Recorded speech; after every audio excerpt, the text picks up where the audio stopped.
Bonsoir, bienvenue sur France 3 Rhône-Alpes. Municipal 2020, un nouveau débat de second tour nous conduit ce soir dans le sud de la région, la Drôme au programme en deuxième partie d'émission, avec la ville de Cray, le fief de l'ancien ministre Hervé Mariton qui vacille face à une opposition rassemblée. Mais tout de suite, direction Tournon-sur-Rhône en Ardèche. Ces 10 300 habitants se nichent en bordure du Rhône, juste en face de Tain-l'Hermitage, la Dromoise. Au premier tour, record d'abstention, moins de la moitié des électeurs s'est déplacé, et ceci sans départager les trois listes en présence. Le maire sortant d'Hiver 3 a devancé de 2 points seulement son adversaire de la gauche, suivi d'un peu plus loin par un candidat classé plus au centre. Nous les retrouvons à 10 jours du second tour, ces trois têtes de liste qui se sont maintenues. Bonsoir à tous, messieurs, bienvenue. Bonsoir. Alors, autour de la table, nous recevons Frédéric Sausset. Vous vous qualifiez vous-même de gaulliste social et briguez donc un troisième mandat de maire de Tournon, tout en ayant l'ambition de rester également président de l'agglomération de Tain-Tournon. En face de vous, il y a Pierre Guichard, membre de Génération, le mouvement de Benoît Hamon, conseiller municipal jusqu'à présent dans la petite commune voisine de Mauves. Vous avez décidé, on le voit, de viser plus grand. Enfin, notre troisième invité s'appelle Pascal Diaz, chef d'entreprise. Vous êtes soutenu par La République En Marche tout en revendiquant votre indépendance. Un temps conseiller municipal de Monsieur Sausset, vous volez désormais de vos propres ailes. Place au débat maintenant. Alors, pendant 3 mois, la campagne électorale s'est tue pour cause de Covid. Quelle priorité pour sortir de cette crise sans précédent? Vous, Monsieur Sausset, le maire sortant, le rôle de la ville, c'est celui d'un amortisseur de crise d'après vous? Ça l'a été, quoi qu'il en soit, et à l'évidence, puisque je pense que cette crise a révélé effectivement le rôle essentiel des communes, du bloc communal, notamment lié avec l'agglomération, pour réagir à l'immédiateté, aux prises de décisions rapides, au détricotage des décisions gouvernementales qui, quelque part, avaient leurs propres contradictions le jour même lorsqu'on recevait les éléments, notamment liés à la crise sanitaire. Et je pense que je retirerai de cette période compliquée, difficile, où il y a eu effectivement l'impact humain. Certes, beaucoup ont perdu leurs proches, même si Tournon a été très peu impacté, et heureusement par des décès. Et puis il y a eu l'impact financier très directement sur la commune, puisque grosso modo, la perte de recettes d'exploitation et de recettes fiscales va représenter à peu près 500 000 euros.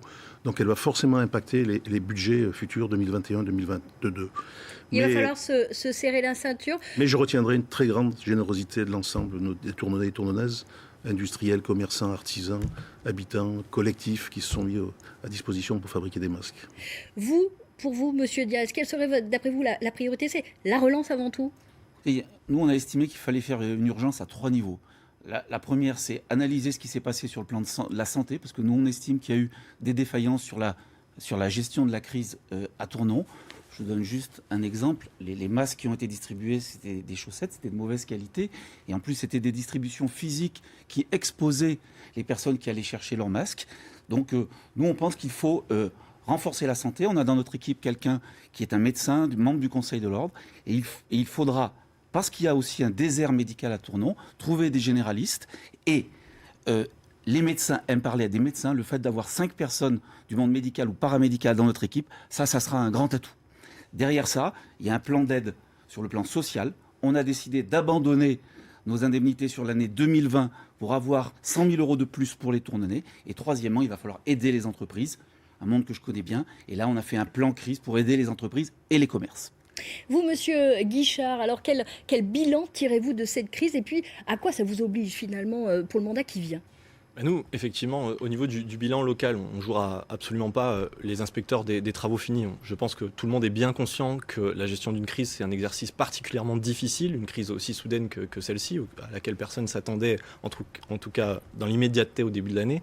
Donc là-dessus, on ne souhaite pas se marquer comme tirer sur ceux qui ont malgré tout fait le travail. Voilà, il y a des choses à redire, il y a des choses à améliorer. On n'aurait peut-être pas tout fait de la même manière, notamment en termes de communication. On se serait davantage appuyé sur des associations de solidarité locales qui ont davantage pour nous l'habitude en tout cas d'être au contact des publics les plus fragiles. En revanche, sur l'avenir, effectivement, ça nous oblige. On considère que cette crise, elle est symptomatique d'une crise plus large qu'il faudra prendre non seulement dans les prochains mois, mais également à l'échelle des 6 prochaines années et bien plus encore. Donc c'est pour ça qu'on souhaite, à travers cette crise, en profiter pour mettre en œuvre d'autant plus vite le projet de l'alternative citoyenne, écologique et solidaire qu'on a présenté aux Tournonaises et aux Tournonais.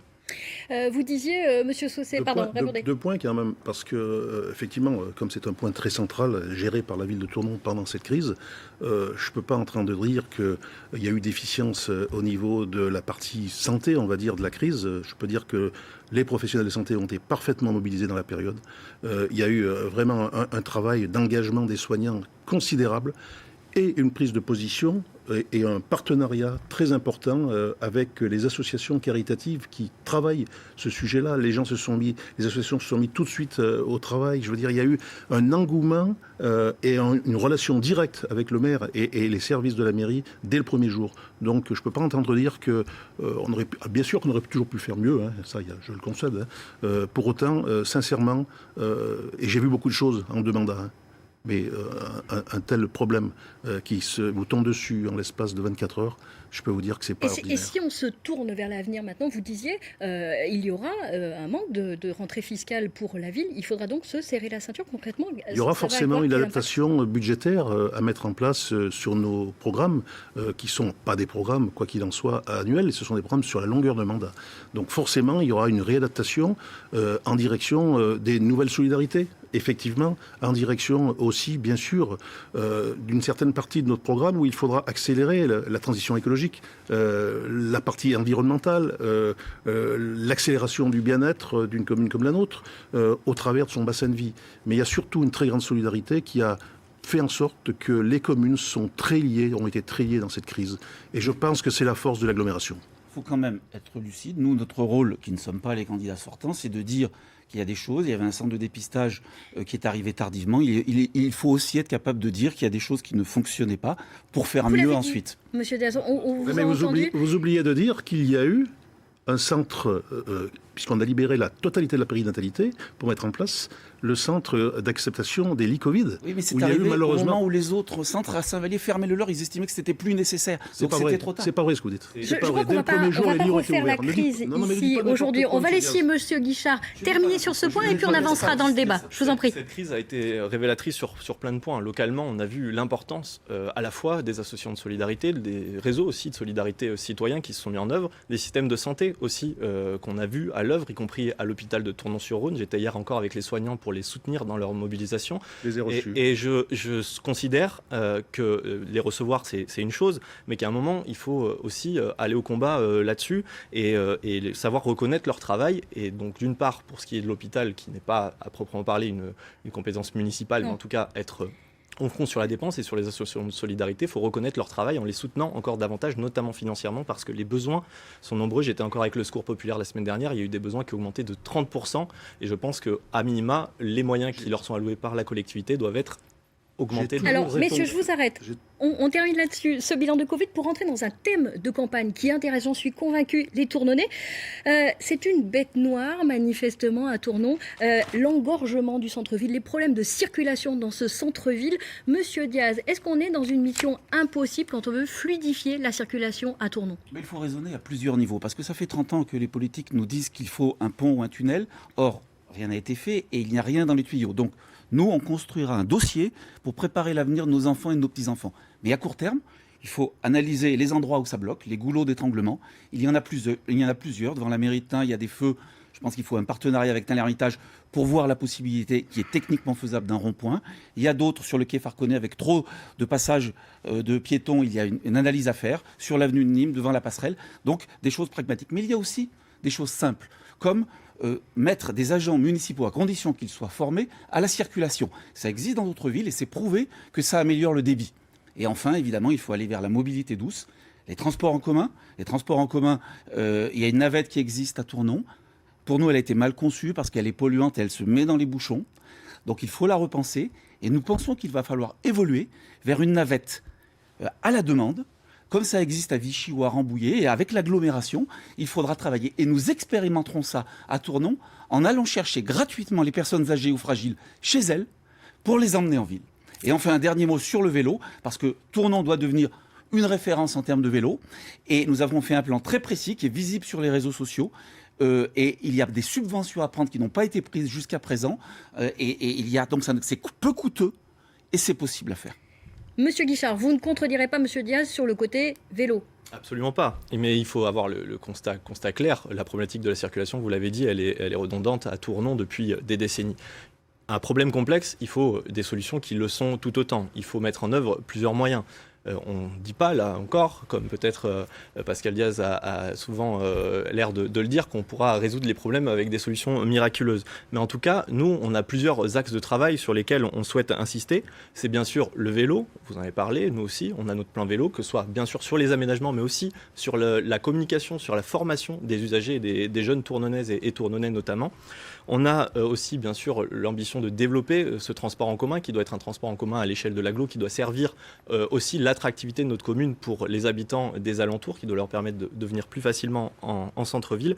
Mais l'enjeu, il est souvent, aujourd'hui, en termes de transport, dans les villes comme de la taille de Tournon, de supprimer plutôt les transports, les déplacements qui peuvent l'être, donc les courts déplacements. Et il faudra là-dessus effectivement insister donc sur le vélo, non seulement, mais également sur le fait que les gens puissent prendre l'habitude, quand ils le peuvent, d'utiliser des modes actifs, et notamment la marche à pied, dès que c'est possible. Mais c'est vraiment un ensemble de solutions. Et un dernier point, on insistera aussi au cours de notre mandat, comme ça a pu être fait au niveau du Sud-Ardèche, pour le retour du train sur un équipement qui est existant, les rails du Nord-Ardèche, qui peuvent servir demain à accueillir de nouveau des trains de voyageurs. Et c'est pas rien, parce que pour rappel, l'Ardèche, c'est depuis 1973 le seul département français à ne pas disposer de trains de voyageurs. Monsieur Sausset pourrait expliquer à nos téléspectateurs, Tournon-sur-Rhône, c'est pris en étau entre le Rhône d'un côté et la montagne vivarais de l'autre côté. Et entre la 86 et la Nationale 7. Voilà, du coup, c'est compliqué, mais vous, le pont, vous y croyez? Un troisième pont sur le Rhône? Moi, je dis simplement qu'il faut faire un constat, parce que faire de la démagogie, c'est bien,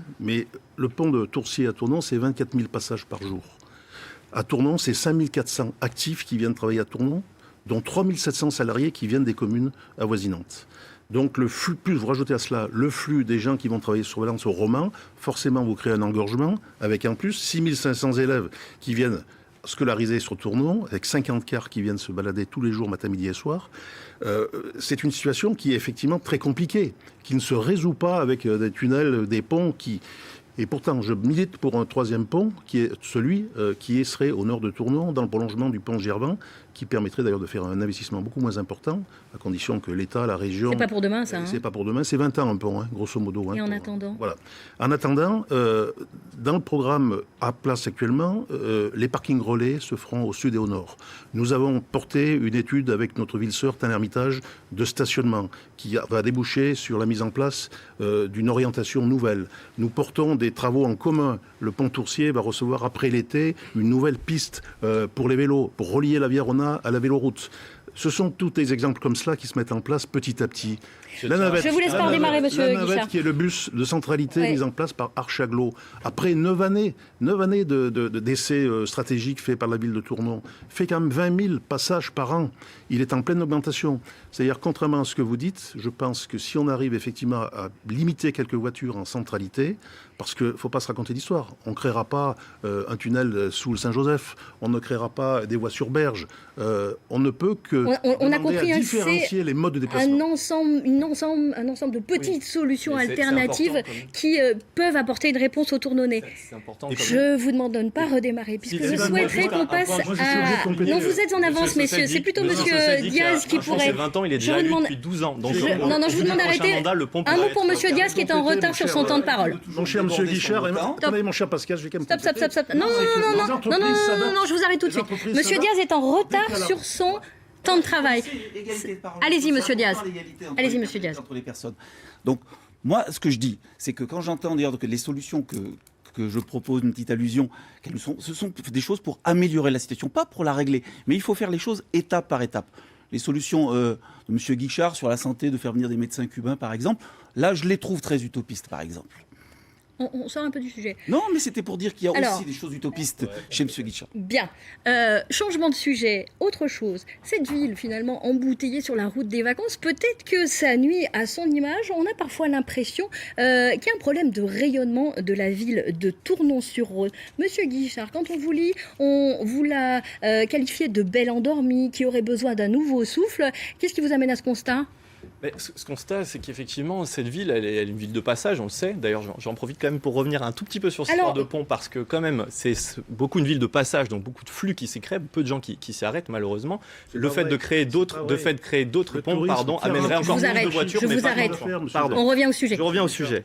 L'attractivité, aujourd'hui, on constate, Frédéric Sausset en premier lieu, maire depuis 12 ans déjà, quand même une décrépissance de notre centre-ville qui est quand même encore pas florissant aujourd'hui. Il y a des nouveaux commerces qui arrivent, je le constate avec plaisir. En revanche, il y a quand même beaucoup à faire aujourd'hui sur le cadre, sur la création de flux de consommateurs, notamment dans le centre-ville, de touristes aussi qui vont amener. Là-dessus, on a deux cartes. On a la carte d'animer davantage notre centre-ville en se basant sur la richesse de la culture locale, en faisant intervenir des artistes dans l'espace public par un festival permanent qu'on appellerait Place aux artistes. Et le deuxième, notamment, c'est aussi de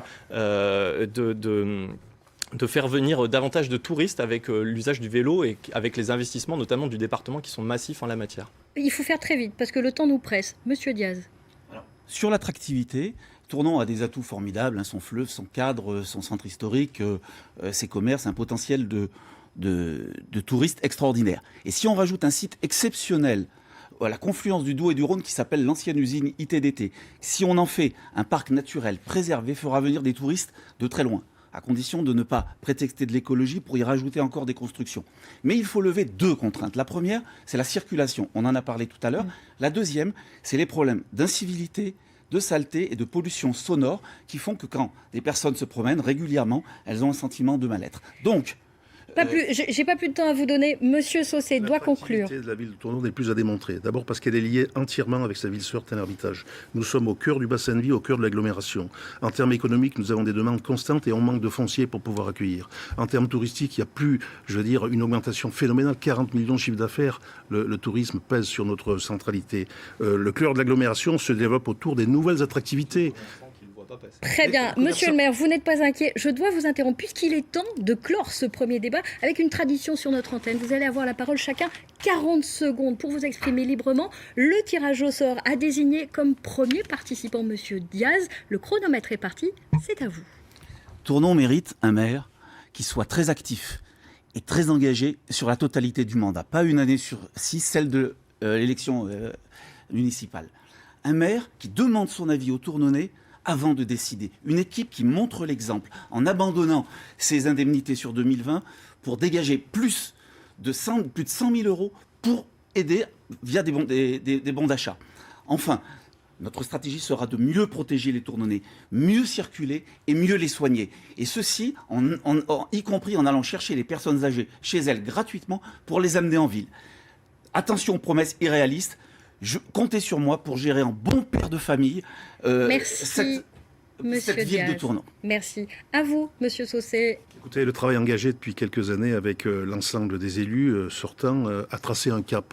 Je veux prendre avec les élus rentrants, puisque je renouvelle 50% de la liste, mettre en place un fil vert, celui de la modernité, celui de l'évolution de notre ville. C'est une évolution environnementale, bien sûr. Je pense que nous avons un destin commun et je souhaite poursuivre une action de proximité auprès des Tournonnais et Tournonnaises, mettre un contrat de mandat, un contrat de confiance avec eux, agir, poursuivre, créer, imaginer notre ville, sont mes engagements et je pense que la force de l'expérience pour une ville citoyenne investie au quotidien pour le bien de tous et l'impact positif de notre ville. Une ambition d'aller plus loin avec l'ensemble des Tournonnais. Merci, Monsieur Sausset. C'est donc au tour de Monsieur Guichard pour ces 40 secondes. Bon, merci. Chers amis, dès le début du mandat, dès le début de notre campagne, nous sommes avancés au devant des Tournonnaises et des Tournonnais avec des convictions, avec des valeurs, avec surtout une vision de long terme pour notre ville. Pour élaborer notre projet, votre projet en fait, l'alternative citoyenne, écologique et solidaire, nous avons fait appel à une démarche participative inédite. C'est notre marque de fabrique et ça le sera bien sûr tout au long de notre mandat. Nous agirons pour vous et surtout avec vous. Nous assurerons à toutes et tous les conditions d'une vie digne. Pour une ville plus respirable et plus sereine, nous planifierons la transition écologique et nous ferons respecter la loi. Nous prendrons bien sûr soin de vous, des plus jeunes aux plus anciens. Bien sûr, nous sommes prêts avec mon équipe à être votre maire. Je suis prêt à être votre maire qui protège, qui rassemble et qui avance. C'était le mot de la fin. Merci beaucoup, messieurs, pour ces échanges. Merci. Ne bougez pas, d'autres candidats, vous remplacez dans un instant autour de la table. Sans plus tarder, en effet, 50 km plus au sud, dans la Drôme, cette fois nous retrouvons la ville de Cray. À l'écart de la vallée du Rhône, au pied du Vercors, cette commune de 8500 habitants est dominée par sa tour, le plus haut donjon de France.